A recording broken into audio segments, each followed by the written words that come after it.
Hello guys, आज हम घूमने जा रहे हैं अंबेडकर मेमोरियल, क्योंकि हमारे कॉलेज से सबसे ज़्यादा नज़दीक है। इवन कि वॉकिंग डिस्टेंस पे तो कोई भी आराम से चल के जा सकता है। तो अब हम इस खूबसूरत सी जगह पे जाएंगे और देखेंगे कि यहाँ क्या। और ये जगह सच में काफ़ी ज़्यादा अच्छी है, मतलब काफ़ी बड़े एरिया में बनाई गई है और काफ़ी सुंदर दिखती है। तो चलते हैं अंदर, देखते हैं और क्या क्या है जो बाबा साहेब से रिलेटेड। और यहाँ हमें ये सब देखने को मिलेगा और हमने एक गाइड से पूछा है तो वो हमारी हेल्प कर रही है। Okay, hello both of you. Welcome to Dr. Ambedkar National Memorial. This is Komal. I'm the guide of DNM.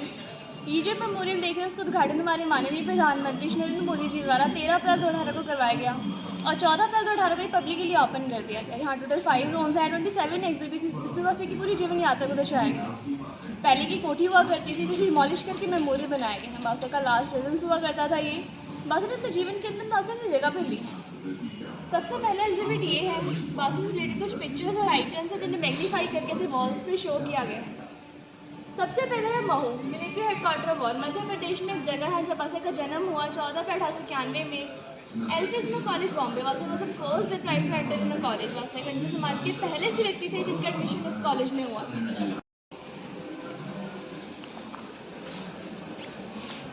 है एक्स्ट्राऑर्डिनरी इकोनॉमिक्स। बादशाह को असाधारण अर्थशास्त्री कहा गया। जब ब्रिटिश सरकार का भारत पे शासन था तो इंडियन करेंसी का काफ़ी मिसयूज हुआ करता था। तो बादशाह ने एक थीसिस लिखी था, problem of rupees solution solution, जिसके बेसिस पे reserve bank of India establish है। कि पहले से व्यक्ति थे जिनके पास डबल डॉक्टरेट की डिग्री थी। बॉम्बे यूनिवर्सिटी के एल्फिंस्टन कॉलेज में दाखिला लिया। ये बड़ौदा के महाराज हैं श्याजीराव गायकवाड़, जिन्होंने बादशाह की आर्थिक सहायता की और यहाँ पर बादशाह मिलिट्री काउंट ऑफिस में सैन्य सचिव के पद पर नौकरी करते हैं। काफ़ी सारे बड़े बड़े पिलर्स टाइप के हैं जिस पे उनके फ़ोटोज़ हर जगह की लगाई गई हैं और बहुत सारी photo. Model of an memorial floors नहीं है, ये लेयर्स है और दुनिया का पहला ऐसा मेमोरियल है जो खुली संविधान के रूप में बनाया गया है इन ओपन बुक शेप। ये मेडिटेशन हॉल है। अभी नीचे जाएंगे तो मैं आपको दिखाऊंगी। यहाँ बुद्धा स्टैचू है। ये सिटिंग एरिया है। माना जाता है पहले बादशाह यहाँ गार्डन हुआ करता था। ये म्यूजिकल फाउंटेन एरिया है। शाम को 5 बजे के बाद म्यूजिकल लाइटनिंग विद यहाँ पर ऑन होता है। और वो महापरिवाण भूमि है। ये 2 साची स्तूप और ये बौद्ध वृक्ष और ये लास्ट गेट है। इसी गेट के सामने सीएम होते हैं। आप इन्हें छुएंगे तो बिल्कुल ह्यूमन वाली फीलिंग आएगी, ह्यूमन बॉडी टच कर रहे हैं, but we can not touch. और ये ह्यूमन बॉडी सेंस करना ऑटोमेटिकली ऑन हो जाता है। To hold fast to constitutional methods of achieving our social and economic objectives.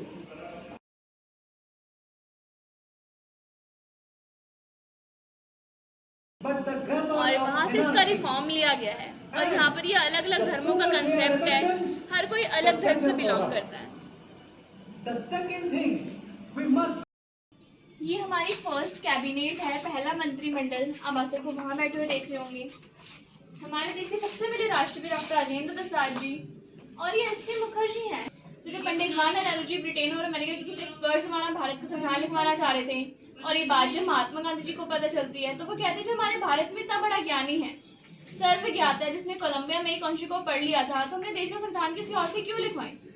तो ये महात्मा गांधी डिसीजन देते हैं कि हमारे भारत का संविधान डॉक्टर B.R. अम्बेडकर से लिखवाया जाए। ये ड्राफ्टिंग कमेटी के कुछ मेंबर्स हैं जिन्होंने भारत के संविधान को बनाने में सहायता की। ये हमारी कॉन्स्टिट्यूशन का रेप्लिका है, डेमो है। हमारा ओरिजिनल कॉन्स्टिट्यूशन बिल्कुल एज इट इज ऐसा ही दिखता है, हिंदी और इंग्लिश दोनों में है। अंदर से जो पेजेस टर्न हो रहे हैं अंदर से बिल्कुल एज इट इज ऐसा ही दिखता है हमारा कॉन्स्टिट्यूशन। और जो ओरिजिनल कॉन्स्टिट्यूशन है वो पार्लियामेंट में रखा हुआ है हीलियम बॉक्स में। ये जो हमारा कॉन्स्टिट्यूशन बनकर पूरा तैयार हो गया था तो पंडित जवाहरलाल नेहरू जी कहते हैं कि क्यों ना इसमें भी कैलीग्राफी और आर्ट वर्क करवाया जाए ताकि हमारा संविधान दिखने में सुंदर लगे। तो प्रेम बिहारी नारायण रसाला जी को अपॉइंट किया जाता है इसकी कैलीग्राफी के लिए। ये जो आप लिखावट देख रहे हैं सुलेखन, ये इनकी खुद की हैंड राइटिंग है जो कि इटैलिक फॉन्ट में है। आज जो कंप्यूटर में MS वर्ड में इटैलिक फॉन्ट देखते हैं वो इसी फॉन्ट में लिखा गया है। और इन्होंने 6 महीने का समय लिया था हमारे कॉन्स्टिट्यूशन को लिखने में बिना किसी गलती के। और यहाँ पर मेंशन्ड है 432 निब्स का यूज़ हुआ था, 251 पेजेस का यूज़ हुआ था उस समय पे हमारे कॉन्स्टिट्यूशन में। और जब नेहरू जी से पूछते हैं कि आप कितना चार्जेस लेंगे हमारे कॉन्स्टिट्यूशन को लिखने में, तो ये कहते हैं कि मुझे कुछ नहीं चाहिए, बस मेरी एक शर्त है कि कॉन्स्टिट्यूशन के हर पन्ने पे मेरा नाम हो और कॉन्स्टिट्यूशन के आखिरी पन्ने पे मेरा और मेरे दादाजी का नाम हो। तो ये कहते हैं कि जो दादाजी का नाम किस लिए, नेहरू जी पूछते हैं, तो ये कहते हैं कि जो कैलीग्राफी का टैलेंट मुझे मिला है वो मेरे दादा से ही मुझे मिला है, इसीलिए मैं उनका नाम लिखवाना चाहता हूँ। और आज जो DU में स्टैन स्टीफन कॉलेज है दिल्ली यूनिवर्सिटी में, उसके स्टूडेंट थे, दिल्ली के ही थे। और ये चारे नैनल बॉस हैं, आप जितनी भी चित्रकारी, आर्ट वर्क, ड्राइंग वगैरह जो भी देख रहे हैं, ये सब इनकी की हुई थी। इन्होंने अपने स्टूडेंट्स का ग्रुप लगा दिया था इस काम में, और ये कोलकाता से अपॉइंट किए गए थे। कॉन्स्टिट्यूशन को हैंड ओवर करते हुए डॉक्टर राजेंद्र प्रसाद जी को, यहाँ पर ये सवाल भी आता है कि डॉक्टर राजेंद्र प्रसाद जी को हमारा कॉन्स्टिट्यूशन क्यों हैंड ओवर किया गया, क्योंकि ये प्रेसिडेंट थे और प्रेसिडेंट हर कंट्री का फर्स्ट सिटीजन होता है, और ये कॉन्स्टिट्यूशन असेंबली के भी प्रेसिडेंट थे, इसीलिए इन्हें हैंड ओवर किया गया। Doctor Rajendra Prasad ji, Pandit Jawaharlal Nehru ji, doctor BR Ambedkar ji, Sardar Vallabh Bhai Patel, Maulana Abul Kalam and first and last governor general Chakravarti Rajagopalachari. इनके बाद इंडिया में कोई भी गवर्नर जनरल नहीं आया है, क्योंकि जब कानून में सुधार हुए तो राष्ट्रपति को वो पद दे दिया गया। ये कॉन्स्टिट्यूशन के आखिरी पन्ने पे सभी मेंबर्स के साइन है। यहाँ पर आप देख सकते हैं कि डॉक्टर राजेंद्र प्रसाद जी के साइन थोड़े टेढ़े अक्षर में ऊपर की तरफ 2 भाषाओं में है। तो हुआ क्या था, जब नेहरू जी अपने पहले नंबर पे साइन करके चले जाते हैं तो डॉक्टर राजेंद्र प्रसाद जी आते हैं, थोड़ा नाराज़ हो जाते हैं, क्योंकि as a president first sign उन्हीं के होने चाहिए थे यहाँ पर। तो डॉक्टर राजेंद्र प्रसाद जी कहते हैं कि नेहरू जी तो एक ही भाषा में साइन करके गए हैं, मैं तो 2 भाषाओं में साइन करके जाऊँगा, इसीलिए थोड़े टेढ़े अक्षरों में ऊपर के 2 भाषाओं में उनके साइन है। और यहाँ पर 28 नंबर पे डॉक्टर BR अम्बेडकर जी के साइन है। द बुद्धिस्ट वे, बासी ने बौद्धम की दीक्षा नागपुर में ली थी। जो बौद्धम की दीक्षा के लिए आए तो 7 लाख लोग उनके साथ आए। और जब बासी ने पूछा कि कौन कौन मेरे साथ धर्म परिवर्तन करना चाहता है, कौन कौन बुद्ध की शरण में जाना चाहता है, तो हर किसी अपना हाथ खड़ा करके बोला कि बासी हम करना चाहते हैं। तो बासी के साथ साथ 7 लाख लोगों ने बौद्ध धर्म की दीक्षा ली, हिंदू धर्म से बौद्ध धर्म अपना लिया, और बासी को बौद्ध धर्म की दीक्षा पंडित चंद्रमणि जी के द्वारा दी गई। ये एग्जिबिट में 25 है पंचतीर्थ। हमारे माननीय प्रधानमंत्री श्री नरेंद्र मोदी जी का भी ड्रीम था कि बासी से रिलेटेड 5 स्थानों को पंचतीर्थ का नाम दिया जाए, और जितने भी मूर्ति बनाए गए सब उनके नाई को समर्पित है। तो सबसे पहला है दीक्षा भूमि, जो कि नागपुर में है। बासी ने बौद्ध धर्म की दीक्षा इसी जगह पे ली थी। दूसरा है जन्मभूमि, जो कि मध्य प्रदेश में है। बासी का जन्म इसी जगह पे हुआ था, और इसे अम्बेडकर नगर के नाम से भी जाना जाता है। तीसरा है चैत्य भूमि, जो कि दादर मुंबई में है। बासी का अंतिम संस्कार इसी जगह पे किया गया था।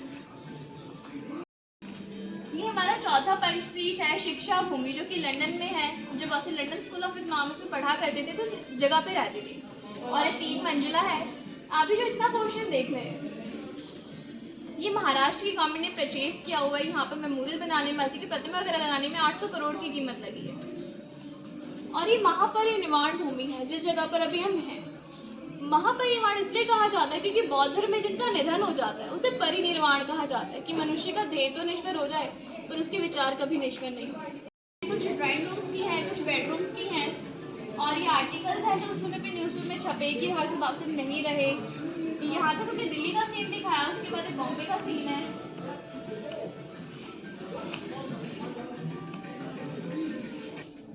ये बासी का स्टडी रूम था, लाइब्रेरी थी जहाँ हम ऐसे बैठ के पढ़ा करते थे। ये आप जितनी बुक्स देख रहे हैं ये सब रेप्लिका है, डेमो है, कुछ भी ओरिजिनल नहीं है। यहाँ पर ओरिजिनल जो बुक्स हैं वो राजगृह में रखी हुई है, कुछ सिद्धार्थ और मिलिंद कॉलेज में। ये टाइपराइटर फैन, ये सब रेप्लिका है, डेमो है। ओरिजिनल जो है वो चिंचोली नागपुर में रखा हुआ है। ये मॉर्निंग हमने 5:40 वॉच हमने यहाँ रोक के दिखाई हुई, क्योंकि बासी का डेथ का टाइम ही नोट किया गया था। और ये बुद्धा स्टैचू है, ये बासी के टाइम का है, और ये अम्बेडकर फाउंडेशन से हमने परचेज कर लिया था। वॉयलिन है, बासी को वॉयलिन बजाने का भी काफ़ी शौक था। ऐसा माना जाता है कि महात्मा गांधी जी की डेथ पे बस ना लगातार 2 घंटे वॉयलिन बजाया था। और बस एक यही ऐसी चीज़ है यहाँ पर जो फ्री ऑफ कॉस्ट है, बाकी हर चीज़ की लाखों में कीमत है। तो हुआ क्या था, जब पिक लेके गूगल पे डालिए किसी के पास ऐसा वॉयलिन है तो प्लीज़ हमसे कॉन्टैक्ट करें। तो एक स्टूडेंट के पास ऐसा वॉयलिन निकला, जब उसे पता चला कि मेमोरियल बनाने के लिए वॉयलिन लिया जा रहा है तो उसने फ्री ऑफ कॉस्ट हमें गिफ्ट कर दिया। ये मोहिनी है, बासी का पेट हुआ करता था ये, जो इसी जगह पे रहता था। मेनी वॉल्स हैं वर्ल्ड की कुछ फेमस पर्सनैलिटीज जिन्होंने बासी के बारे में कुछ ना कुछ कहा। महात्मा गांधी जी ये कहते हैं कि बासी एक चतुर वकील है, वो अपने तर्कों से आसानी से भी किसी को भी शर्मिंदा कर सकते हैं, किसी को भी हरा सकते हैं। 27 है हमारा लास्ट एग्जिबिट है। बुद्धा स्टैचू मेडिटेशन हॉल, ये सिंगल स्टोन से बनाई गई है, इसमें किसी प्रकार का जॉइंट नहीं है, जोड़ नहीं दिया गया है और ये वियतनाम से मंगाई गई थी। इसकी कीमत 1 करोड़ है। राजस्थान के कलाकारों को इसकी शेप दी गई है। अगर आप मेडिटेशन करना चाहते हो तो शूज़ वगैरह उतार कर जाके मेडिटेशन कर सकते हैं। और मेरी रीडिंग यहीं पर ख़त्म होती है। आपसे मिलकर काफ़ी अच्छा लगा। Thank you. बहुत सही जगह है ये। आई मस्ट प्रेफर कि स्टूडेंट्स को यहाँ आना चाहिए। और मैं तो बोलूँगी कि भाई हाँ, डायरी और नोट पेन लेते आना, क्योंकि मैं नहीं लाई थी, बहुत कुछ नोट करने वाला भी था। यहाँ बेसमेंट में कैंटीन थी और हम खाने आ गए। 50-50 के ये दोनों हैं। मतलब क्यों खाना था हमें, हम बाहर कुछ खा लेते अच्छा सा।